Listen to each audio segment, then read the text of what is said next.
It is kind of gratifying as a judge to be involved in a program like this, where I'm just not sending people away and not finding out what happens, but I can send them to a place where not only can I become aware of how things turn out for them, I can actually play a role in helping them turn out well. And that provides me, I think, a real necessary balance in my life.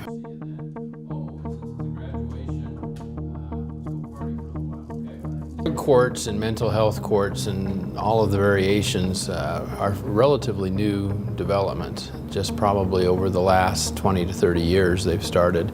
Madison County is significant because in eastern Idaho, my predecessor, Judge Moss, started the first mental health court. And we are still one of the training courts for the United States Department of Justice. There's like 4 of them. So we have people from across the country, sometimes even from, I think, Canada we've had, come and watch what we do and kind of learn from our example on how to do those. So that's kind of an amazing thing for this part of the country that we actually play such a leading role. You know, we live in a very conservative state, Idaho, and so it surprises some people to see that we're so progressive when it comes to corrections that we would be one of the national leaders in these type of programs. But it makes sense if you think about it, because conservatives are about saving money.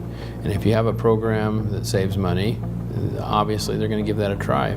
Conservatives tend to be kind of about law and order too. If you have a program that reduces crime or reduces recidivism, that's something they would naturally be in favor of too. But the judge's role is typically to meet just on one day during the cycle, either once a week or once every 2 weeks. And the judge meets with the team in a meeting that's called a staffing meeting.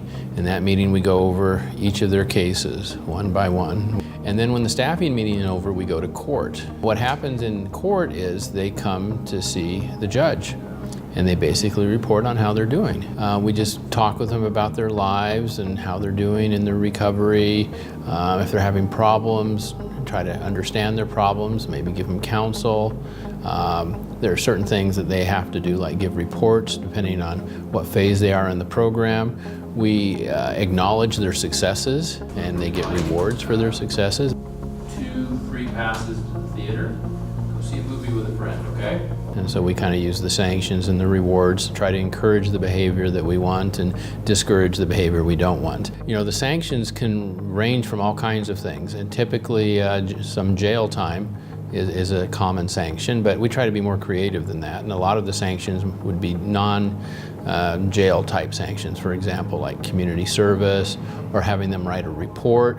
You know, sometimes if they've been dishonest, we'll have them give a talk to the whole group about honesty and read it in court. Sometimes you know, we have them research things that are good things for them to know concerning their own issues. So there's all kinds of creative ways we can respond to the bad behavior, and there's all kinds of ways we try to respond to good behavior. In regular court, you wouldn't see a judge shake somebody's hand or give them a fist bump or clap for them when they did something well. That just doesn't happen. It wouldn't be proper judicial demeanor. But that happens in mental health court and drug courts all the time. These are accountability courts. The one thing that I haven't mentioned that's really important that the system is built on is the fact that they're randomly tested for substance abuse 3 times a week. That's really important because we have to be able to verify that they are doing what they're supposed to be doing, and the public deserves to have some confidence that we don't have a bunch of drug users roaming around the community and being given permission to do that. Most of the time, instead of using an adversarial approach, we're using a more collaborative approach. We're all working together with treatment specialists that have training in mental illness and substance abuse, along with people that have experience in the criminal justice system and probation, and trying to figure out the best way to help these people. When it works, it's an amazing thing to see.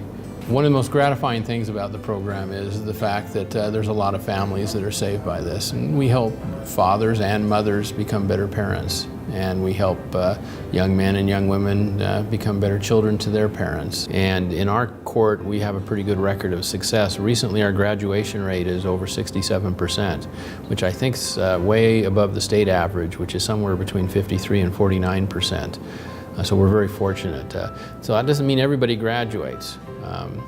I'm going to very generalize the statistics because they're always changing, but the most recent statistics I saw suggest that if we send somebody to prison, there's probably a greater than 85% chance they're going to recidivate or repeat offend within 2 to 4 years from getting out of prison.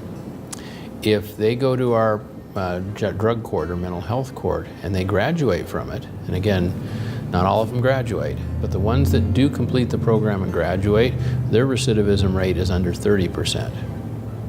So what we have here is a real unusual situation where we have a government program that actually costs less but works better. And you can't say that about too many things, because it's a lot cheaper to have these people in drug court, despite all the services we're providing and the expense of maintaining this program. There's no question there's costs about it, costs involved with it. Notwithstanding that, it's still cheaper than sending someone to the state prison. It's personally rewarding to be involved in changing a person's life. And so obviously it just causes greater job satisfaction and maybe helps prevent early burnout. Thank you, everybody. We're adjourned.